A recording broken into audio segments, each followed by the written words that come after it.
დღეს უნდა მივმართო საზოგადოებას და ერთად უნდა დავინახოთ სადავარ და ხვალინდელი დღე როგორი უნდა იყოს.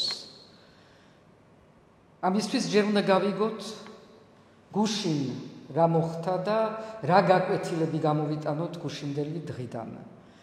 პირველ რიგში უნდა დავინახოთ აუცილებლად, რომ რეჟიმს ჩაუვარდა არჩევნები. რაც არ ეცადა, რამდენიც არ დახარჯა და რამდენიც არ დაიხარჯა ამ არჩევნებისთვის, არ გამოუვიდა და არ მივიდა ხალხი არჩევნებზე.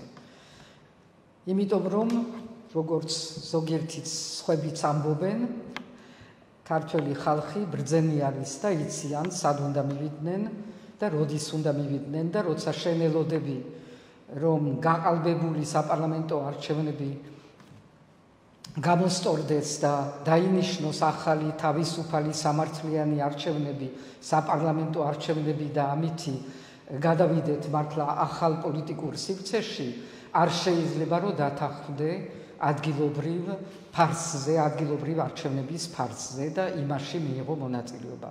ეს ჩვენმა მოქალაქეებმა კარგად გაიგეს და ვინც არ იყო რაღაცით ანიძულებული ან დაინტერესებული, ისინი არ მივიდნენ ამ არჩევნებში მონაწილეობის მისაღებად.